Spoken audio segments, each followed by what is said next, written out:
Crystal, the founder of Becoming Her, if you don't know me already. So I am back, ladies, this week with another journal entry. I hope you guys like this one because I definitely did. I have so much to say to my past self, so much love to give my past self, so much hugs, kisses, just everything to my past self. So I'm very excited about this one. So let's get started. 5 things my past self would love about my current self.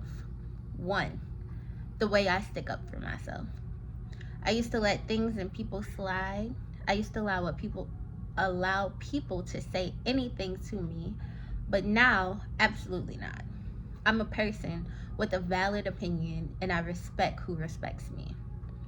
When I was younger, I didn't talk too much. I tried to stay out the way.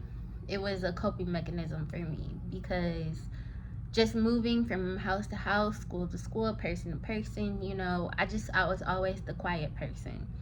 So I allowed so many people that I loved, cared for, even people I didn't even love, like jobs and stuff, just to talk to me any type of way. And I'm gonna politely tell you to kiss my ass because who you talking to?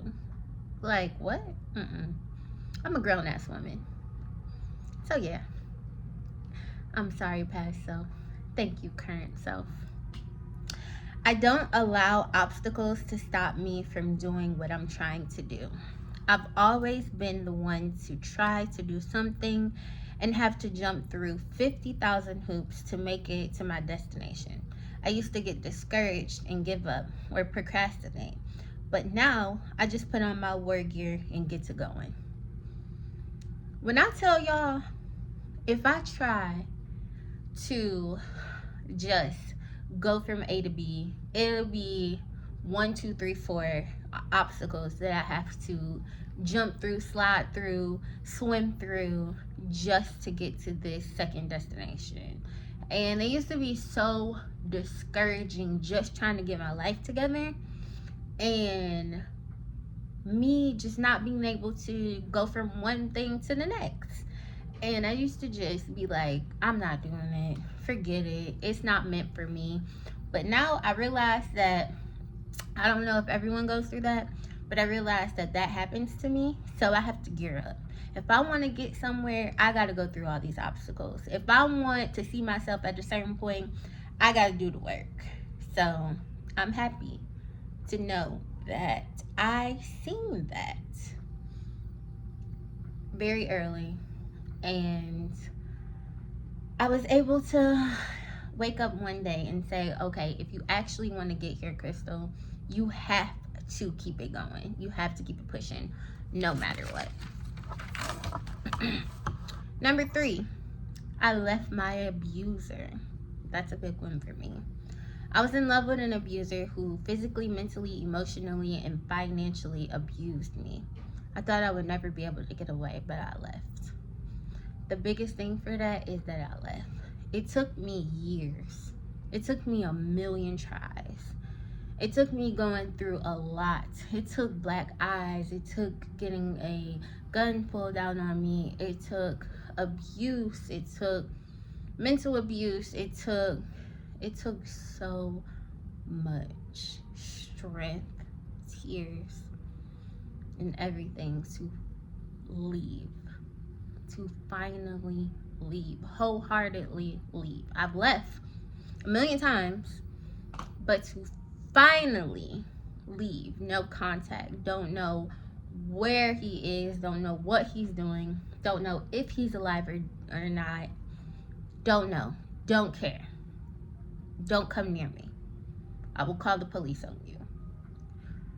I am so proud of myself, and I'm so sorry to my younger self for dealing with that for so long. I've never in my life deal with anyone abusing me. I will do whatever it is that I have to do to get out of that situation. And I'm not gonna overlove anyone else more than I love myself. So I'm so proud of me. I'm in school for something that I love. Like, I've been trying to go to school since I got out of high school. I done probably went to every school there was and quit, or, you know, my abuser used to keep me up at night and fight me because he didn't want me to go to school, or, you know, whatever the case is. Couldn't find a babysitter, and just trying to go to school, trying to make something of myself, having so many obstacles knock me down. And finally, y'all, at 29 years old, I am able to go to school, and I am almost done. And I love my school. I love what I'm going to school for. I love my teacher. I am happy. I'm going to be able to work for myself, have my own business, make my own hours, schedule within time, you know. But I'm just so proud of myself. I've always wanted to work for myself, and now I'm working so hard towards that and loving what I do. Period. I'm so happy. And number 5, I'm happy. Number 5 is I'm really happy. I never thought that I would be genuinely happy. I thought I would never get the hang of life in Crystal, but I'm fucking happy. I never in a million years, 10 years ago, never would have thought that I would be happy. I always thought that my life was here for me to be miserable. I always thought that I was here for other people. I always thought that I would have no friends. I always thought that I would be with this abuser. I always thought that I would never become anything. I always thought that I would just be sad. And I'm not, y'all. I'm so happy. I am so happy. And I cannot wait for y'all to tell me what 5 things you would tell your younger self, because I really want to know. Like, we have to appreciate what we went through and where we are now. We have to know that in our younger years, we were young, and I hate to say young and dumb, because you're young and you really just don't know, you know, that life goes past that youngness. You really don't know. You can't see the future too much.